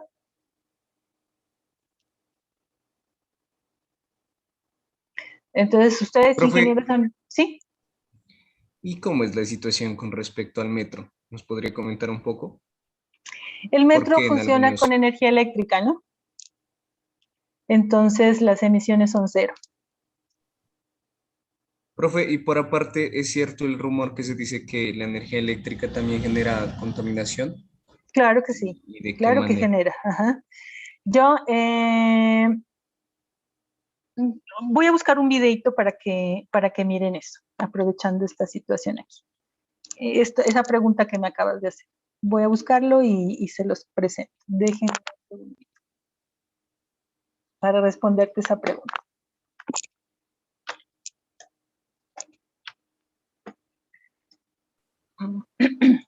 Yo estuve viendo por ahí, profe, que lo de Tesla Motors, Ajá. para sacar las baterías de los automóviles y pues que tengan esa duración que tienen, que es de 10 años, Uh-huh. la extracción de todo ese litio termina contaminando más Sí. que el combustible fósil, por ejemplo. De pronto por ahí puede ir lo del tren también, Eh, no es energía, hay que sacarla de algún lado, de combustibles sí, fósiles. sí. Pero no, esos valores no son tanto así que termine contaminando más. Mm, Ya te muestro, en este video se explica.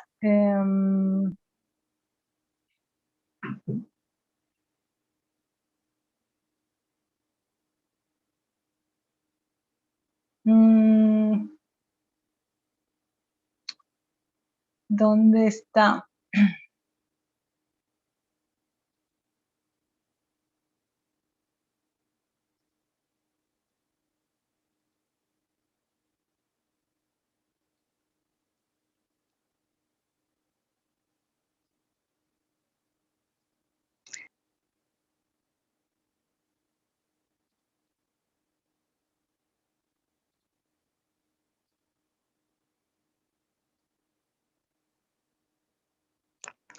¿Están escuchando?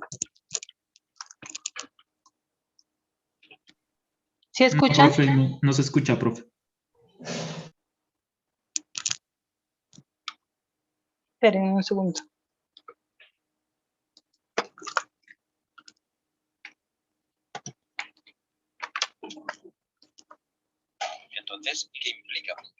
¿Y ahí escuchan? Sí, profe, ya se escucha. Sí, ahí sí, profe.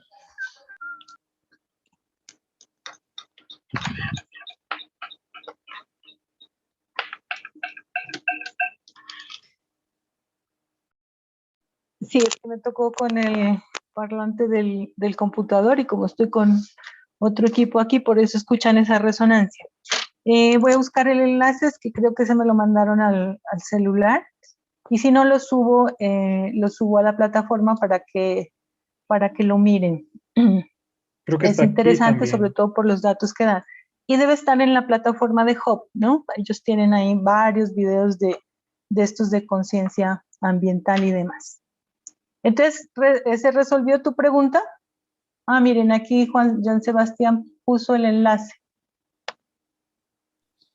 Sí, profe, gracias. Sucede que hace aproximadamente un año ahorré el dinero para comprar una motocicleta, entonces mi ideal No te era estoy comprar una... escuchando. Qué pena. Más fuertecito, te escucho muy bajito. ¿Ahí me escucha bien? Sí, mejor. Le comentaba, profe, que hace aproximadamente un año ahorré el dinero para comprar una motocicleta y mi idea era comprar una motocicleta eléctrica. Pero pues tristemente en Colombia los vehículos eléctricos tienen un precio muy elevado y por aparte de que la velocidad o la eficiencia o a comparación pues de las No sé, no te estoy motocicletas. escuchando bien. A ver, Pero yo será todo. voy a colocarme audífonos, profe.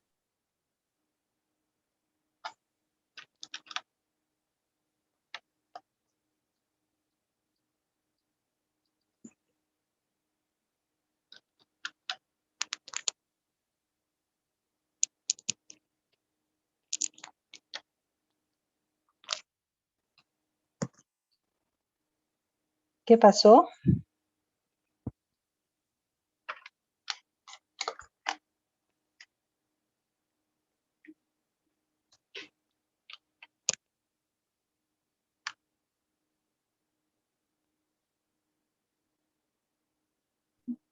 ¿Qué pasó ya? ¿Los demás sí me están escuchando? Sí, profe. Sí, profe. A usted y al compañero también.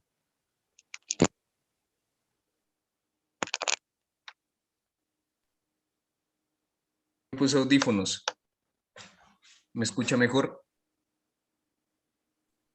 Pues no tanto.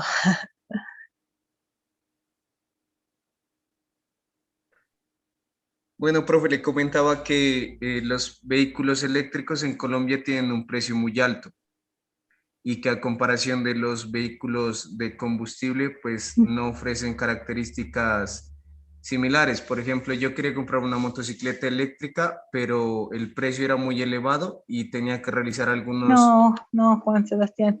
John. No, se te está entrecortando. Después Profe, nos comentas. profe, ¿Sí? es su internet porque nosotros, pues por mi parte yo lo escucho bien a Joan. ¿Es mi internet? Sí, profe. Puede ser, sí. Pero ahí estoy con la del celular. ¿Pero ustedes sí me escuchan bien? Sí, profe, tranquilo. Bueno, sí, lastimosamente no escucho bien a Sebastián. Después me puede comentar. Lo que pasa es que aquí en la universidad tenemos problemas con la red por ahora. Como no todo el mundo está viniendo, parece que no tienen encendidos todos los routers. Entonces tenemos problemas con el Wi-Fi. Bueno, lo que nos dice el video es que sí, o sea, son datos que nos dan, pero que no miran el contexto, ¿no? Entonces, cuando a uno le dicen, mire, la batería de litio contamina más que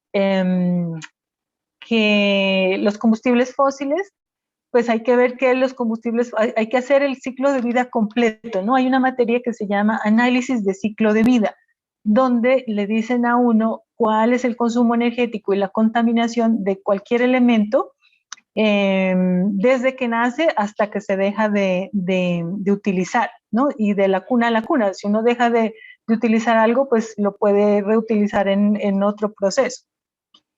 Con los combustibles fósiles, para poder tener un criterio hay que hacer eso, mirar el consumo de energía y la contaminación que se genera en todo el proceso de producción de estos combustibles, no solamente cuando lo utilizamos en el vehículo y hacemos unas emisiones, ¿no? Y lo otro que es interesante mirar en el video es el dato de aprovechamiento de la capacidad energética de estos combustibles. Solamente en vehículos nos dicen se puede aprovechar hasta el 30% máximo.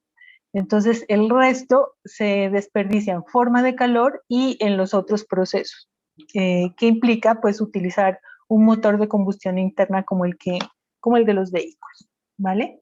Bueno, eso por ahora.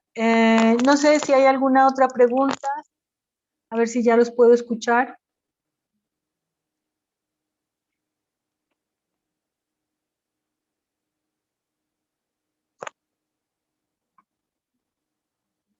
En cuanto a la energía eléctrica y la comparación también, ¿no? Hay que hacer todo el proceso. La energía eléctrica que nosotros utilizamos es producto de centrales hidroeléctricas, que probablemente cuando ya están en funcionamiento, pues no generan una cantidad de emisiones considerable. Pero hay que tomar en cuenta qué es lo que se requirió para tener una central hidroeléctrica. Son cientos de áreas, por ejemplo, después creo que al final de la materia, no, tal vez es en otra materia que les doy una charlita de lo de Hidroituango, por ejemplo. Y el área inundada, solamente para que tengan un dato, el área inundada de la represa de Hidroituango abarca una distancia más o menos de aquí hasta Ipiales. Es decir, como si ustedes desde aquí hasta Ipiales inundaran todo el margen del río Guaitara, por ejemplo. ¿Sí? Entonces es un área inundada que implica unos impactos ambientales, que implica unos ecosistemas alterados, que implica unas comunidades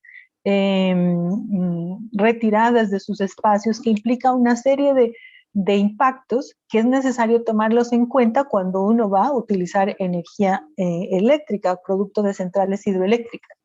El asunto es que cualquier actividad humana que nosotros realicemos que requiera el consumo de algún tipo de energía va a generar algún tipo de impacto, unas más y otras menos. Entonces, el meollo del asunto está en utilizar aquellas tecnologías, aquellas energías que son menos impactantes con el ambiente. ¿Sí? Que generen menos gases, menos emisiones, pero tomando en cuenta todo el proceso, todo el ciclo de vida, no solamente una parte del proceso, porque si nosotros nos enfocamos en una sola parte, probablemente no vamos a poder tener toda la información para poder determinar cuáles de estas energías son más eficientes. ¿Ok? Bueno, entonces, si no hay más preguntas, bueno, terminando con la presentación, este es otro tipo de energías que se utilizan. Aquí, por ejemplo, ustedes pueden ver un sistema de generación de energía eléctrica a través de la circulación de aire. En los desiertos, las temperaturas en el día son muy, muy altas. Entonces, aquí ustedes tienen una placa que es como una placa de vidrio, que no está asentada sobre el piso, sino un poco más elevada. ¿Cierto? Entonces aquí debajo de esta placa hay aire caliente. Como el aire está caliente, es menos denso, él tiende a ascender. Entonces asciende y cuando asciende genera un vacío aquí debajo de la placa, lo que hace que una especie de succión del aire caliente que está alrededor, ¿no? Entonces hay una continua succión de ese aire caliente y circulación a través de esta torre aquí de circulación de aire. Aquí en la parte superior hay una turbina que aprovecha esa circulación de aire para generar energía, trabajo y energía, ¿no? Entonces es una manera también de aprovechar simplemente el calor de la superficie de la Tierra para generar energía, con muchas menos emisiones. Obviamente, pues la potencia de estos sistemas no es muy grande, pero son, digamos, sistemas piloto iniciales que probablemente con el avance de la tecnología se van a volver más eficientes. Este es uno de los sistemas de energía. Este es otro, a través de espejos, son campos de espejos que tienen la capacidad de ir rotando, algunos rotan, otros son fijos, pero en este campo, por ejemplo, hay en toda una superficie, es decir, en cualquier posición en que esté el sol, va a haber espejos que absorban esos rayos solares y los reflejen a un equipo que tenemos aquí en la parte superior de la torre, que transforma esa energía lumínica del rayo en energía eléctrica, ¿no? Y aquí ustedes miran en los desiertos, pues hay campos gigantescos de estos sistemas de generación de energía.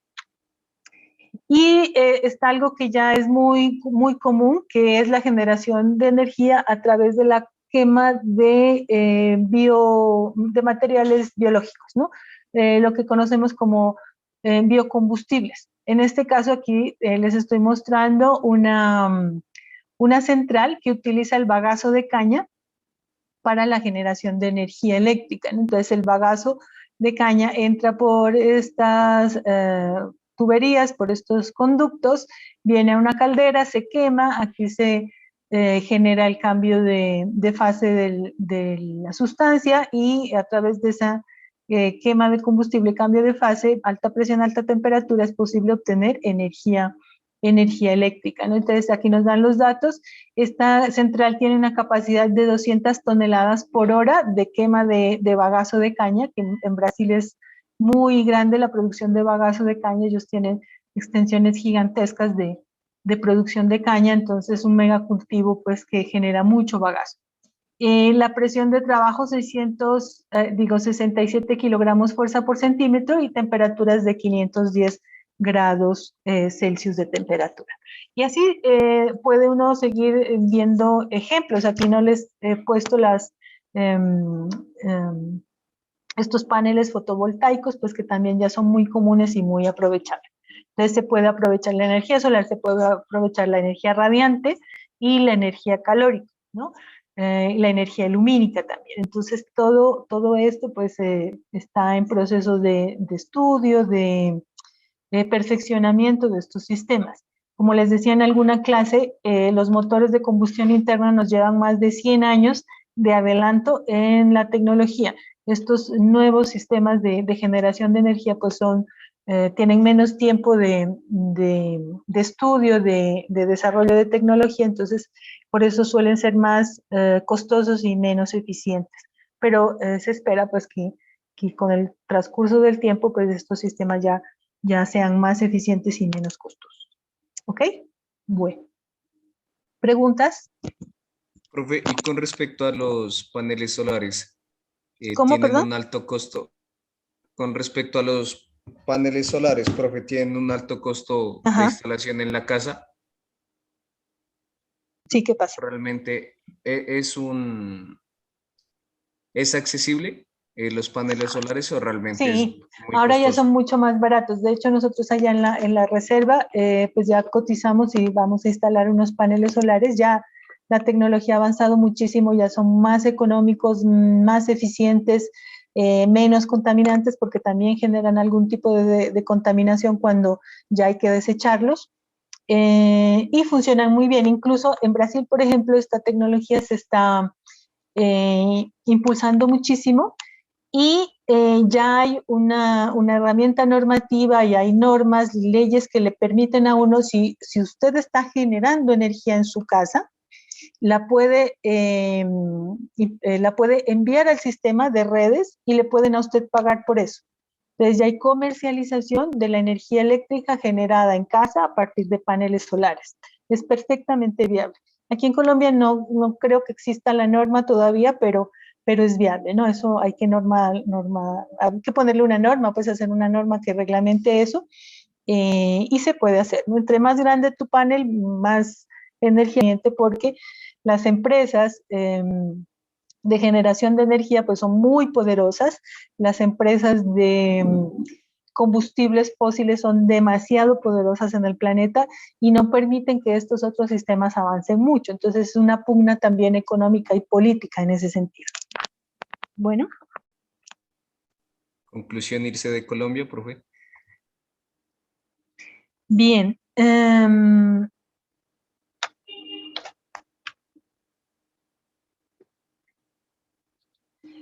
Quiero mostrarles rápidamente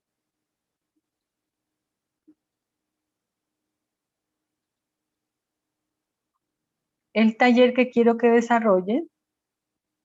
Ya se nos fue mucho el tiempo.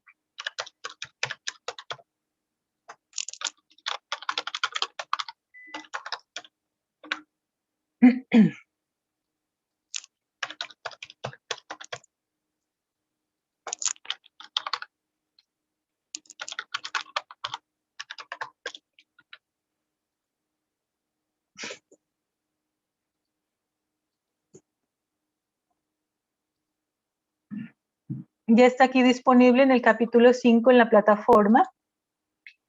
Y se trata de que ustedes lean este artículo que les tengo aquí, que son los aspectos termodinámicos de sistemas biológicos. Aquí hay un ejemplo de el cálculo de la quema de calorías de un almuerzo, ¿no? De una persona. Entonces, quiero que revisen este ejemplo, pues lean si tienen tiempito, el resto es bien interesante, pero quiero que se me concentren en este ejemplo. ¿Sí? Aquí están haciendo el cálculo de en cuánto tiempo quemaría una persona lo que se consumió en un almuerzo, ¿cierto? Entonces aquí nos dan lo que se consume, la persona es un hombre de 90 kilos, que se comió 2 hamburguesas, una porción de papas fritas y una bebida de cola de 200 mililitros. Entonces, todos estos alimentos que él ingirió, pues tienen una carga energética. Y hay unas tablas, ahorita les muestro, que nos dicen cuánta energía se necesita por las actividades que uno realiza, ¿no? Entonces, este es un ejemplo que quiero que lo revisen, pero lo que ustedes van a hacer es algo similar, pero no igual.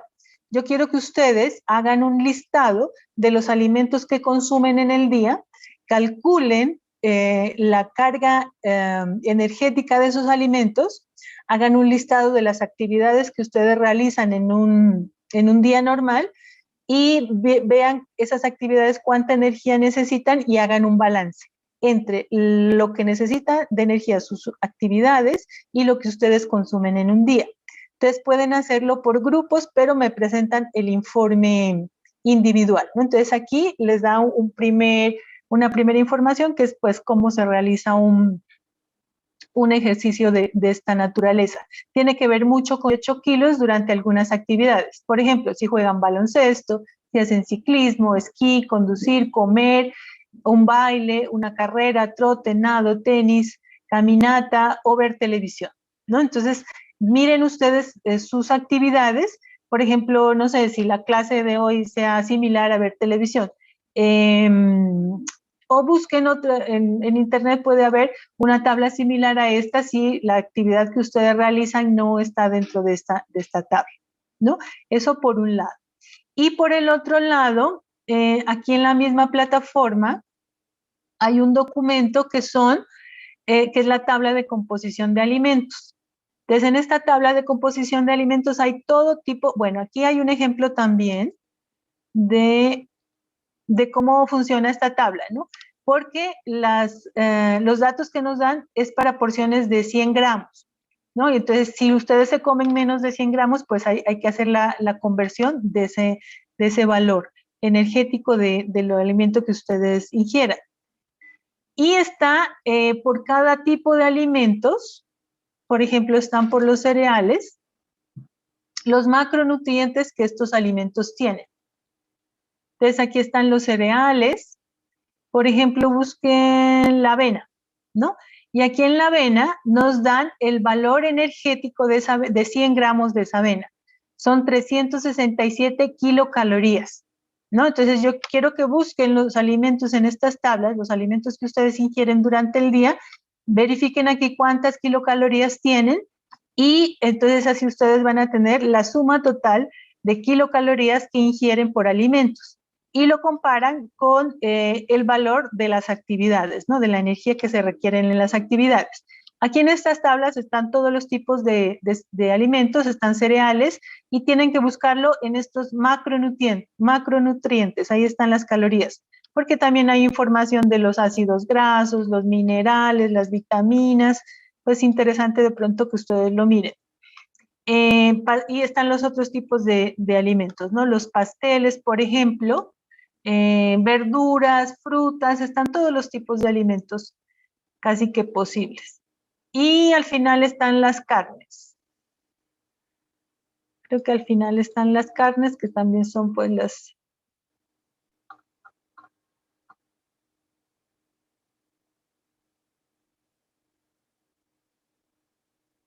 las carnes, ¿dónde están?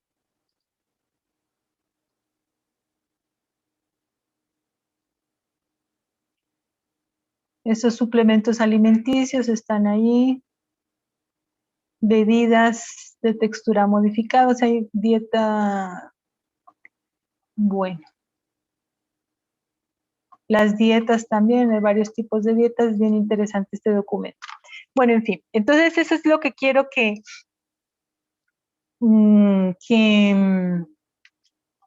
realicen en el taller. Entonces, para entenderlo, de pronto se reúnen y lo miran, pero sí quiero que me entreguen a mí individualmente, ¿ok? Aquí están lácteos, por ejemplo.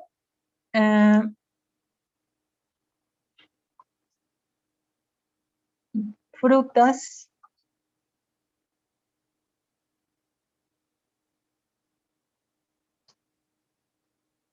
Aquí están las carnes y embutidos.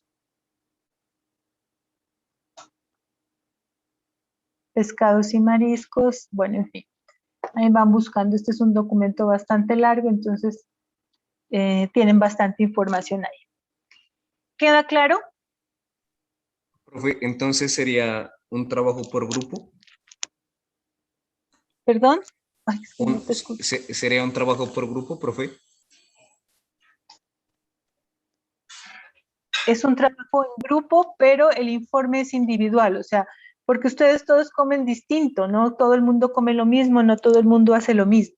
Entonces pueden, no sé, hacer la misma metodología, pero en una hojita electrónica, alguna cosa, lo hacen en grupo, pero a mí me entregan un archivo individual y me lo envían al correo. Hasta el próximo, hasta de hoy en 8, pues.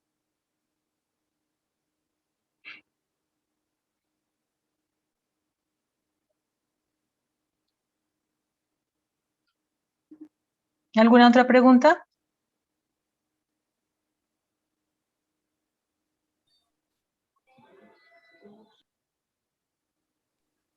Profe, ¿para cuándo quedaría el próximo parcial?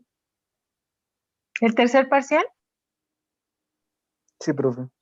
Después es el último, creo que lo tenemos en una semana antes, el 19 terminamos, ¿no? Terminamos, y creo que está programado para, a ver, si no estoy mal, para el martes 16 de noviembre. Ah, vale, profe, gracias. Están pendientes es los seminarios, ¿no? Los seminarios sí ya los pueden ir adelantando, si ya tienen la presentación, la podemos ir haciendo al principio de las clases, ¿ok? Para que no queden con eso todo al final.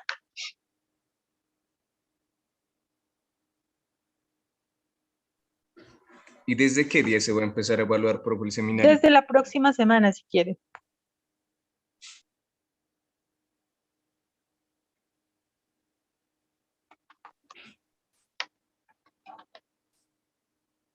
Listo. Si no hay más preguntas, entonces dejamos ahí. Pueden ir revisando en